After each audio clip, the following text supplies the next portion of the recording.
Hi, welcome to the Pursuit of Truth. It is the 7th of July 2018, and just a quick thing about, yesterday I was on Poncho Pete's tribute page. His one's been shut down for 90 days, so there's a new one, what's it called, the Flat Earth Live Poncho Pete tribute channel. And there was someone who was asking the question about the model. And you hear this a lot when people talk about flat Earth, and there are some models out there, the AE model I think it's called, and they show it as a pizza dish and whatever. And some people follow that, because they believe that with the evidence that they have, that is the best to go upon. But the problem is they're relying on the evidence that has been presented to make the globe, so there's no way of knowing whether that information is accurate or not, or whether it has been manipulated just to make the globe, whether you can just take the globe and flatten it out. So I was thinking about this, and I answered him saying that, as if we in this YouTube channel should provide a map. Therefore, unless we can provide one, we can't question the globe. But then you're talking about something that took how many hundreds of years and how many individuals to come up with the globe. The theory, you can go back through history, Copernicus and all sorts of different people. And it's funny, the funny thing is there was an advert, and I did want, that name always stuck out to me, because in, I can't remember his name now, the famous Hollywood actor. So I think it's a BT advert, and he's got this, is it an eagle that responds to him when he calls his name, and the name of the eagle is Copernicus. And I remember hearing that name thinking, that's a really strange name. I didn't know anything about Copernicus, because I didn't know anything about the, flat Earth and all this history. So I always, that name, it stuck out in my head, Copernicus, because it's a really weird name in this day and age for this actor to be using. And now, I'm just thinking about it now, it just came into my mind now that when I said it, it just reminded me of that fact. I don't know, was that programming, or, because, it's not a usual name to use, isn't it? I don't know why they wanted to use that name, but obviously it made me know the name, and I kept repeating it, so I don't know, was that a form of, not brainwashing, but I don't know, it's just odd, very, very odd. So anyway, yeah, so my answer to the person's question was, that we don't have the resources, we don't have the freedom of flying around and sailing around and navigating the world, because to do it properly, you'd have to do that, isn't it? You'd have to have access to everywhere. And, well, I don't know why people don't understand the fact that we aren't free, we don't have access to everywhere. I'm not talking about Antarctica, that's obviously what you think I'm talking about, is, because there is a treaty and you have to go through certain, to get access there, you have to go through a lot of different procedures. I don't know whether it is possible or not. Some people say it is, some people say it isn't. But also, not only that, travelling around the world to different countries, you need visas. I have a British passport, I'm very lucky, it allows me to go to lots of places, but it doesn't let me go everywhere. Some places I would have to get visas for. Some places I don't know whether you could get visas for them. So, but it would take, just if you imagine how long that would take for me, just me, to go around navigating. I'd have to also have the knowledge. That was the other thing I said.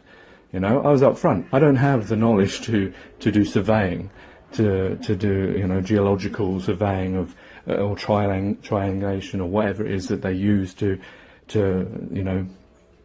map out how big an area is, so that we can actually make a proper model of the actual land mass and the sea mass. The sea mass would be even difficult. I don't even know, has that actually really ever been measured truly?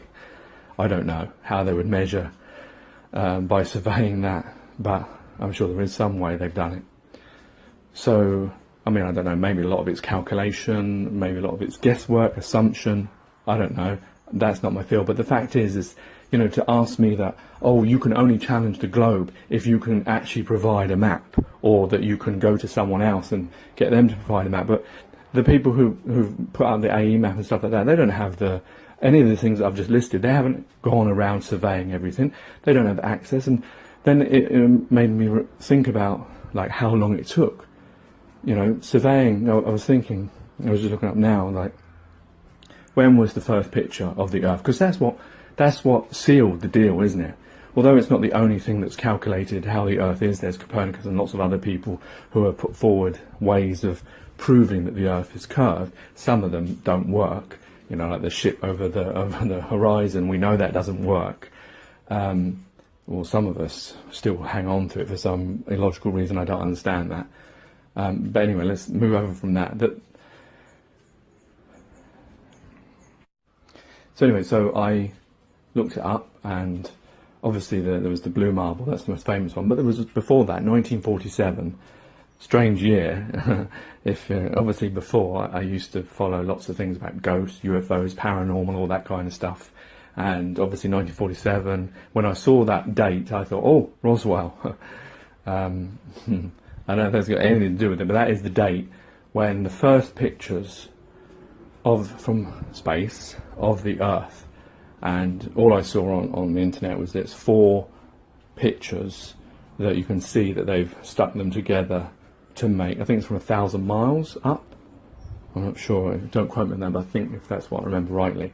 So it only gives you a slight section of the Earth, and that was the first ever pictures. And you can look at that 2 ways. You could look at it and say, oh, it's got a curve there, or you could say it's a curve, but it depends if the curve is facing towards you. You know, it depends where you are. If you pick up a plate and you balance it on your hand, and then you lift it up into front of your face, it will look like a circle, and you could say, yeah, that's a globe.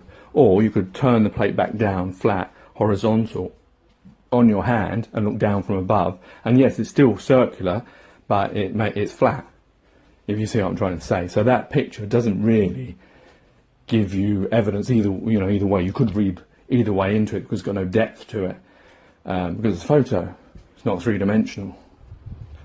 But then, of course, the main picture is the Apollo picture, and that's what now, if you ask anyone, you know, they won't talk about Copernicus, they won't talk about the sticks and the sun and triangulation and maps and stuff like that.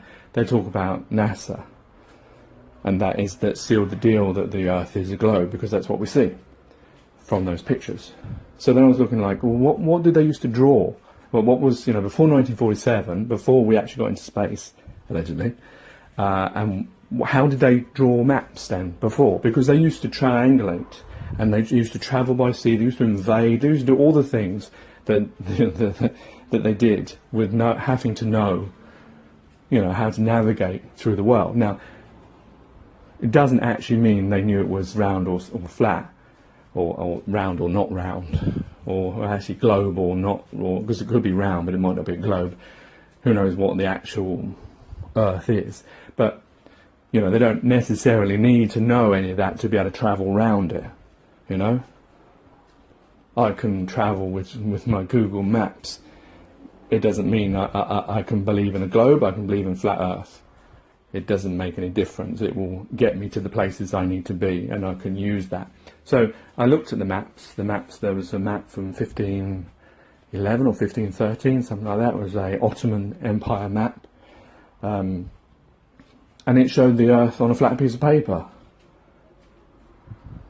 So previously, they used to draw maps on paper. We know that. We've all seen Treasure Island. We've all seen those types of movies where they get out a big map. Even today, you know, with geological stuff, they get out big rolls of paper. It's a flat thing. It's a flat piece of paper with the continents and everything drawn on it. So you can use that, and they used to use that to travel, to get to places. Same as if you have an atlas. We all know people used to drive before Google Maps. There was a book called The Atlas, you know, Road Atlas, I mean, AA Road Atlas, or just Road Atlas, and it would be pages and pages and pages of how to travel on a flat piece of paper. The point I'm making is it's taken ages to get all this data. To then, but what is it that sealed the deal for, I suppose it depends who you ask. If you ask someone, I mean, I don't know, how long have we actually concretely decided that the Earth's a globe? I mean, obviously this debate has been going on for hundreds of years, you know, even back to the Greeks, I believe. But if we say, I mean, for our time, majority of people would say that's that Apollo image of the blue mantle, the blue Earth. In, when was that? In the 1960s, something or other. 69, I would have guessed, I guess. But actually, it might not be from that mission, the Apollo. I'm not sure which mission it's from. Could be Gemini, I don't know. But anyway, it doesn't matter. There may be other ones as well. But that's what people use. If you say, provide evidence the Earth is a globe, they will give you that picture. So it doesn't matter all the surveying that everyone's done, it doesn't matter everything else, is that image. The image. What is it they say? A picture is worth 1,000 words. And in that case, it does work. Because that's what people, you know, it doesn't matter that people, you know, like now, when people look at it and say, well, wait a minute, I see the sea, I see it's flat, you know, I see how water reacts, that it doesn't bend. Yes, in droplets it does circular, but it's very, very small. But when it comes to large bodies of water, it doesn't seem to have this. And the fact is, you know, if it was bending like that, how does that work? Because we all know, like anyone who sees, you know, waterfall, yeah, it bends over the top, but it falls over, you know, and it doesn't bend gradually. So how would it possibly bend?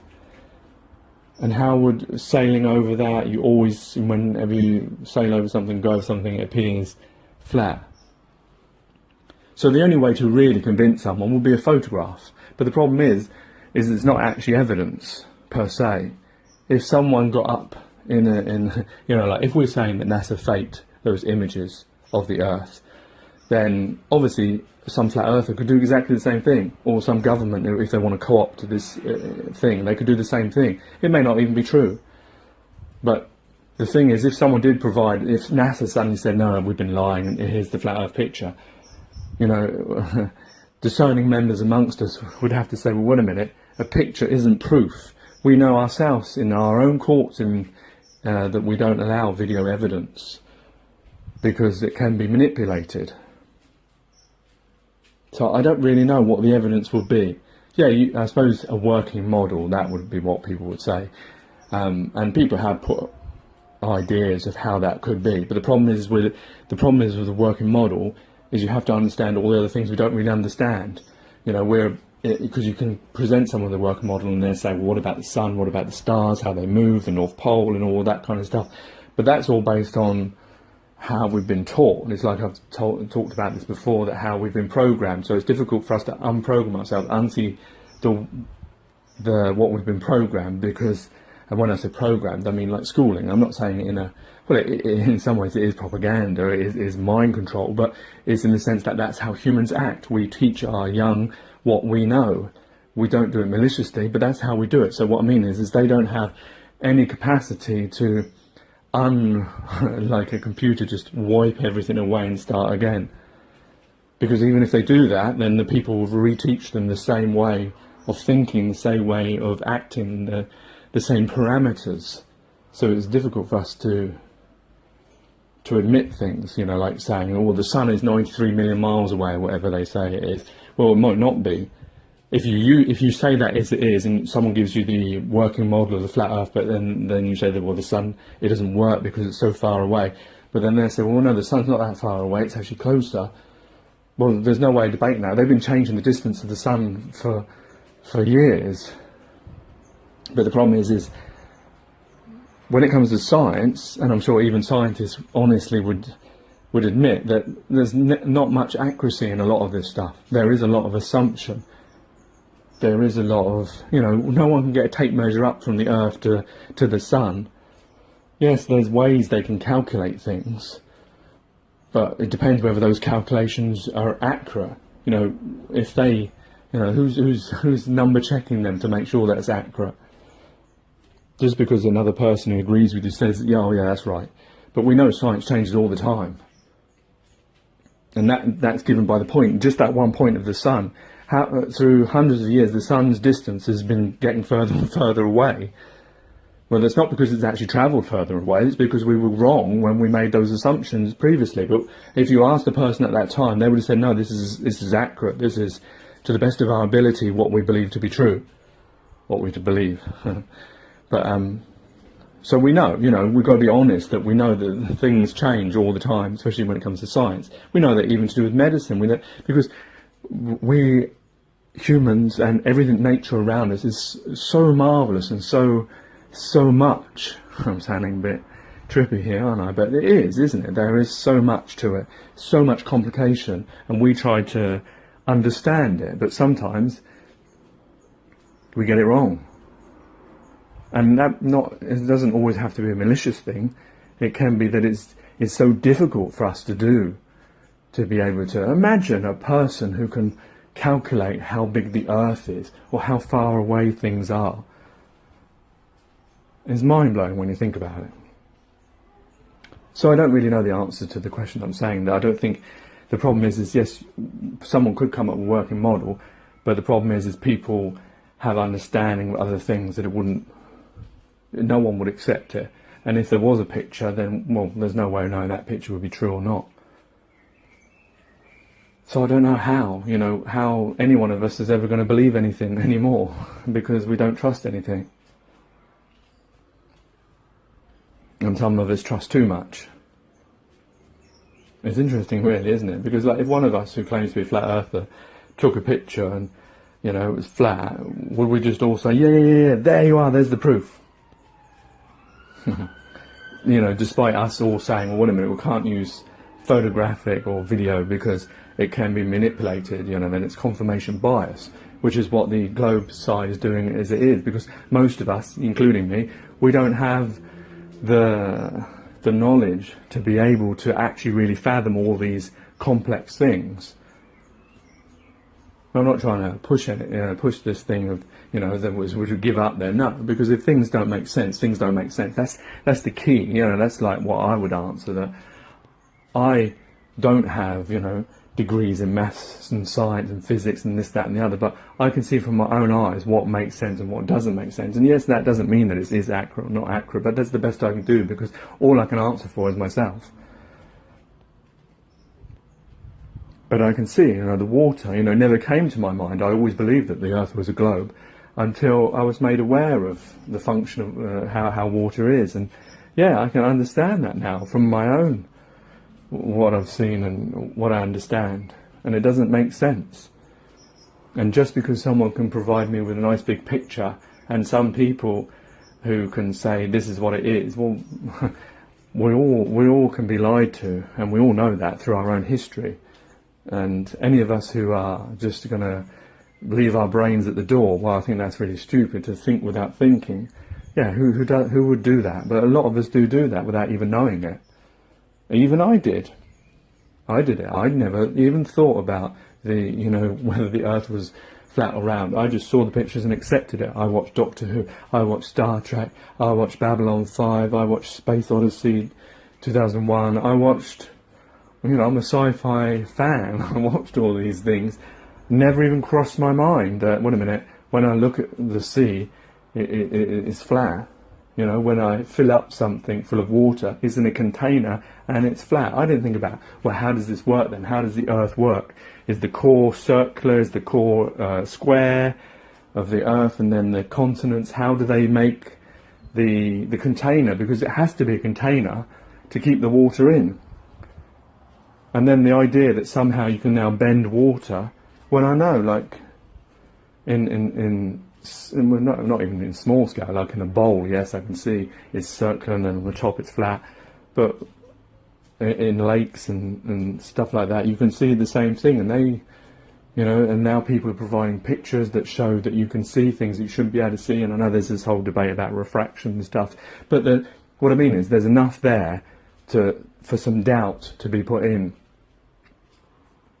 Now, just because someone in a white suit, which is an actor, because someone who puts on a costume is an actor, and that's what we do, but we don't realise that's what we're doing. You know, it's the same with me. If I put a suit on to go to work, am I choosing to put a suit on? No, I'm told to. It's what you do, because you have to act that part. To be a business person, it is an act. So why should I believe that person?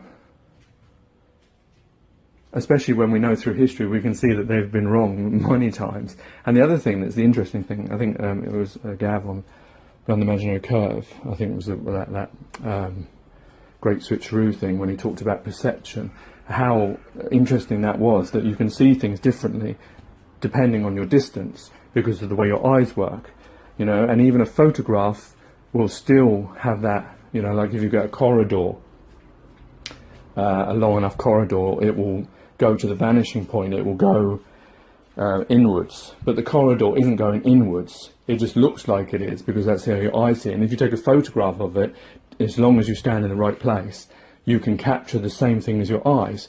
So then it made me think, well, wait a minute, what about the Earth? And I think he did mention this actually, that what if the pictures we're seeing and our eyes when we see the Earth isn't actually, we're seeing like that corridor, but if we go further enough back, we'll see the actual, what it looks like.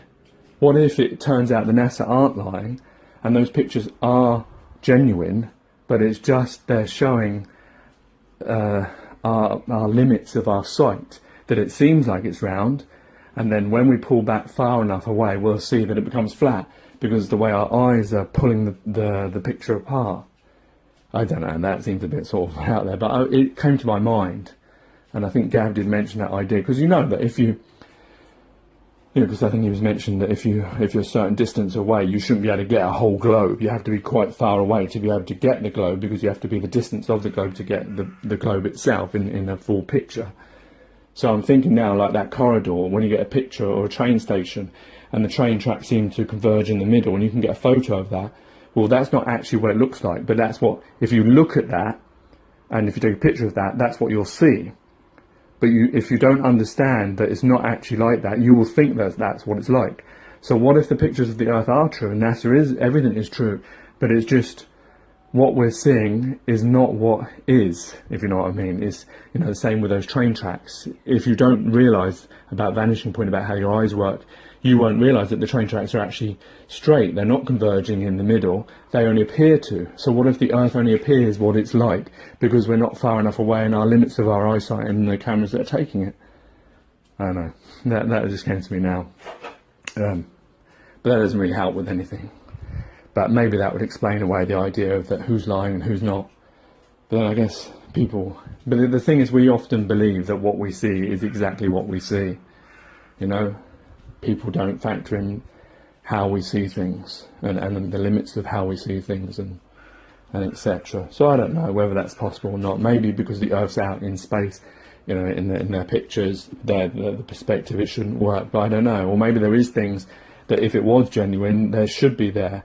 You know, that the picture shouldn't be, you know, if it is, say, a globe, that if we did take a picture from a certain distance, then we shouldn't actually see it like that because of the way the camera and our eyes work. It shouldn't be able to take that. But that just goes to show that how things can be manipulated without even knowing it. Not purposely, that's what I'm trying to say. Anyway, I think I've rambled on enough. Please leave your comments and like and share and whatever you want to do, but the best thing is if you could put your comments, because I'd love to hear what you have to say and challenge, you know, the things that I'm saying, because at the end of the day, I'm not asking for an argument, I'm not asking for people to change their minds, I'm just asking for people to, well, I'm not asking for anything really, but all I'm doing is just elaborating how I'm thinking. And I think that as a species, that just accepting things, or, you know, not being able to question things, is the wrong way about doing stuff. We should be able to question things, and we should be able to question things in a civilized way without getting too angry or heated or attacked, that we can just say things and people can take it in the sense, in the nicest way. Like if someone said to me, no, you're talking rubbish, or this, that and the other, or this doesn't work because of this, then I should be able to take it in the same way that I'm speaking now, and not sort of thinking, oh, well, I'm not going to listen to that because it's confirmation bias, you're talking about, I should be able to listen to something, and then maybe later I can, it'll come into my head that, oh, that doesn't make sense then, and then it, because no one can claim to know everything. And we all learn. We can see that. That's what I'm saying. If you look at history, if you look at, say, science, you look at anything, even religion, whatever, things change. Ways, we make mistakes. We then change them. Things are off. It's fluid. Thought, reality is fluid, and just stopping and not thinking about a thing and just accepting something, and if someone challenges something and doing nothing about it, saying nothing about it, that just makes it stagnant. It doesn't really get you anywhere. It doesn't really get you to the truth. The whole point is to get to the truth, by hook or by crook. Yeah, and that's probably not a great phrase to use, is it? But you know what I'm trying to say. That should be our endeavour, the pursuit of truth. I think that's where I should end now. Take care, take it easy, God bless, and peace.